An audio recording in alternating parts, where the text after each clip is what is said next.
If you were flipping through the channels on Friday, you might have stumbled across an avalanche of self-congratulation.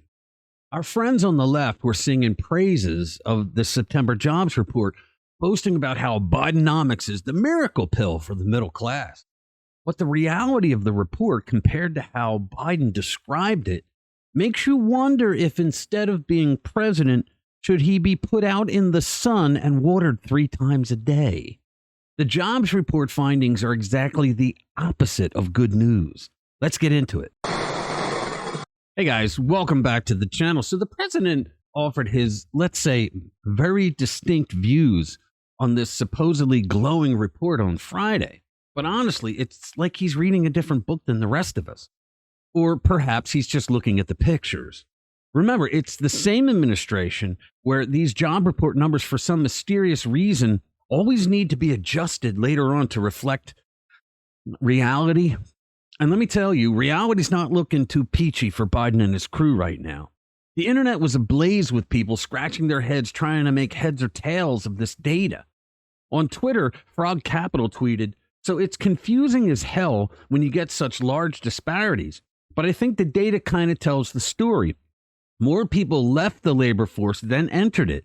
86,000 more people were working. At least 123,000 people took second jobs, and more people left the labor force than entered." And the classics never disappoint. Want to make the numbers look good? Just don't count the problematic ones. That reminds me of good old fast Eddie Rendell from Philadelphia. You remember the crime wasn't rising? It just vanished from the stats. And that's exactly what the Biden administration just did. Another posted, "Key to those rosy unemployment numbers, roughly 5 million Americans who dropped out of the labor force. Simplest way to get unemployment down, just don't count them." Who knew it was that simple, right? The Biden administration, in its never-ending game of smoke and mirrors, has once again painted this illusion of prosperity. And yes, every administration wants to put their best foot forward, but at what cost? How far do we bend the truth before it snaps? According to CNBC, the U.S. economy added 336,000 jobs in September. The Labor Department out. Economists polled by Dow Jones expected 170,000. To be sure, wages rose less than expected last month. But here's the thing. Many of those jobs were seasonal. They were temporary, part-time jobs, like teachers, seasonal stuff that goes away, work in the Halloween store, right? This is what happens every time a Democrat is in the White House. They finagle the numbers any way they can to make themselves look better than they really are. Remember when Obama used the U6 unemployment numbers to make his unemployment rate look better? The U6 drops people off who haven't found a job in 2 years. So they added insult to injury by not even counting the people who couldn't find a job in 2 years, but they were actively looking. Now, listen to the grand poobah himself. From the golden halls of the Roosevelt Room, Biden tries to give us all an economics lesson. Inflation is coming down at the same time.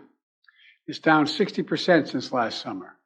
Core inflation was just 2.2% over the past 3 months. And now we have the lowest inflation of any major economy in the world. Yeah, inflation's coming down, he said. Right, and I'm the Easter Bunny. Inflation isn't going anywhere, Joe. Prices at the pump are laughing at the assertion. And every American clutching their wallet at the supermarket, they're not laughing. But don't worry, Joe and his family will have a fabulous dinner every single night. What with all the Ukrainian, Russian, and Chinese money they got for selling the influence at Joe's office. There's a charming game the Democrats love to play. It's called performative truth theory. I talked about this before. They declare something and voila, that's reality. It's like when you were a child and you believed if you closed your eyes, you'd become invisible. Only in this case, the invisible is logic. And would you believe it? Biden insists that we, the ordinary Americans, know that we are better off because of his economic marvels. Well, if by better off he means scrambling to make ends meet, then by all means, sure, Joe, we're living the dream. I think they know they're better off financially than they were before. It's a fact. And all that data, all that polling stuff shows they think they're more positive about the economy than they've been, more positive about their jobs, et cetera. But here's the crux. We lost 885,000 jobs. Yes, 1.127 million jobs were created, but it's the kind where you might need to juggle 2 or 3 just to keep the lights on at home. Bidenomics isn't just an ineffective strategy, it's the final nail in the coffin of our economy. And while the spin doctors at the White House may think they're master illusionists, there's only so much lipstick you can put on a pig. All right, if you haven't already, subscribe to our channel, share our videos with like-minded friends. Stay informed, stay vigilant. Always remember to read between the lines and the lies. Thanks for watching this video. I'll see you in the next one.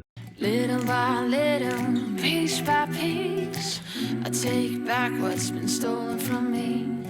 Little by little, piece by piece, until I'm complete.